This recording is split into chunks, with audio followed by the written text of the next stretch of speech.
Halo, nama saya Zel. Halo, nama saya Zelvin Arosaputra dari jurusan Ilmu Komunikasi Universitas Sultan Ageng Tirtayasa. Pada kesempatan kali ini, saya akan mereview sebuah film yang berjudul Pet. Let's go!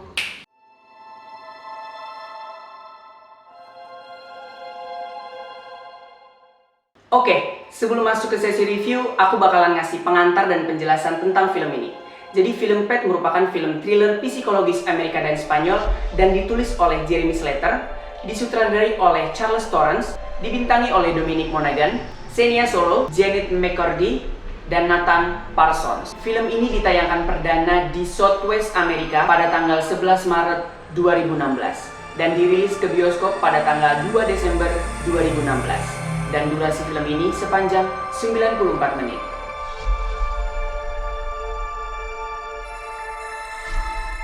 Oke, pertama-tama aku akan mereview dari segi cerita pada film ini. Menurutku storyline pada film ini cukup menarik dan cukup mind-blowing. Kenapa aku bilang kayak gitu? Karena ada beberapa plot twist yang aku kira endingnya bakalan kayak gini, tapi kenyataannya enggak. Jadi sinopsis cerita ini adalah ada seorang pria bernama Seth yang bekerja di Departemen Pengendalian Hewan di Amerika yang mengembangkan obsesinya terhadap pramusaji yang bekerja di salah satu restoran di Amerika yang bernama Holly. Seth secara ekstensif meneliti profil online Holly untuk mendapatkan informasi dan mencoba mengajaknya kencan. Tetapi Holly menolaknya. Karena penolakan tersebut, Seth pun menjadi lebih terobsesi terhadap Holly. Karena menjadi lebih terobsesi, Seth pun mengikuti Holly setelah pulang kerja. Seth masuk ke apartemennya dan menculik Holly. Singkat cerita, Seth pun akhirnya membawa Holly ke tempat kerjanya dan memasukkannya ke dalam kandang yang sudah dia buat khusus buat Holly. Ini Seth ini sebenarnya agak-agak sinting ya aku rasa. Singkat cerita, akhirnya Holly pun terbangun dan dia menyadari bahwa dia berada di sebuah kandang yang kurang lebih 2x2 dan sebagaimana wanita-wanita dan manusia normal lainnya, ketika dia bangun dan dia mengetahui dirinya sudah berada di dalam kandang, pasti terkejut bukan main. Betul.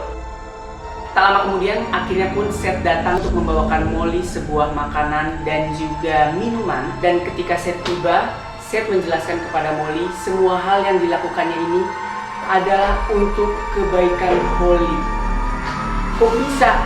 Dan ternyata setelah ditelusuri ke belakang, memang Holly ini memiliki latar belakang yang cukup tidak bisa kita sangka-sangka.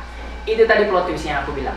Di saat kita mengira hanya Seth saja yang memiliki sifat aneh dan creepy, ternyata Holly pun memiliki masalah yang sama, yaitu memiliki sifat psycho atau psikopat.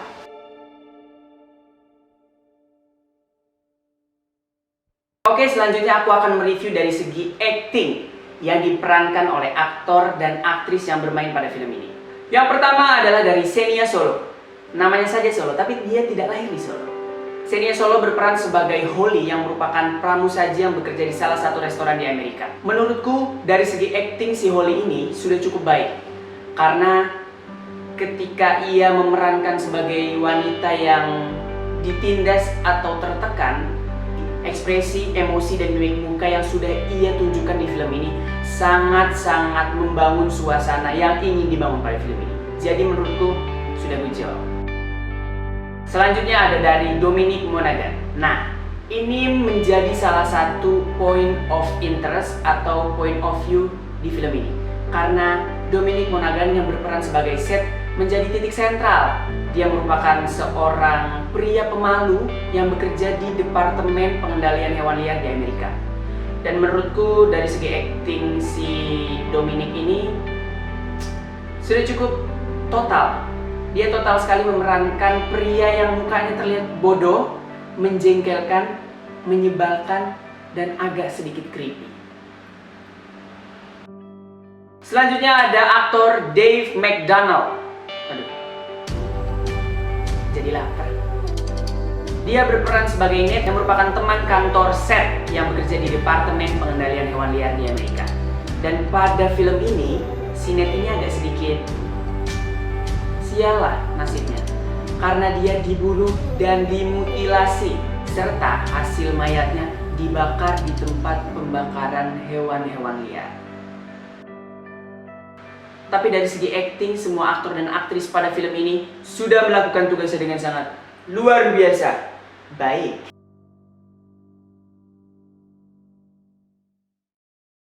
Oke, selanjutnya aku akan mereview dari segi sinematografi atau teknik pengambilan gambar pada film ini. Teknik pengambilan gambar pada film ini diproduseri oleh Timothy E. Burton. Dan menurutku, teknik pengambilan gambarnya sudah cukup menarik karena diambil dari sudut-sudut dan angle-angle yang tidak biasa, sehingga hasil gambar pada film ini tidak monoton. Jadi orang-orang yang menontonnya pun merasakan sensasi atau feel yang berbeda saat menonton film ini. Jadi menurutku overall untuk sinematografi pada film ini sudah cukup bagus.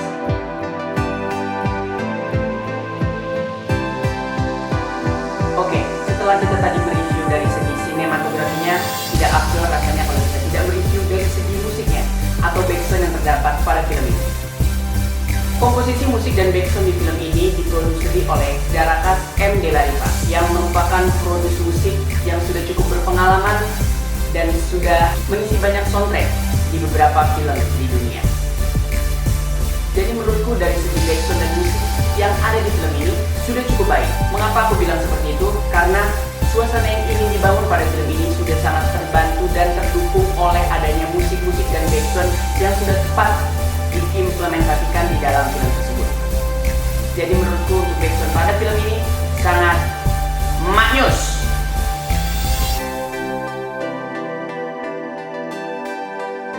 Oke, begitulah tadi hasil review dari aku. Kalau misalkan aku boleh kasih nilai film ini dari angka 1 sampai 10, aku rasa aku bakalan ngasih nilai 8. Thank you banget buat kamu yang udah nonton video review dari aku. Semoga hasil review dari aku bisa menjadi rekomendasi kamu untuk nonton film ini. Oke, aku Zelfir pamit. Bye-bye.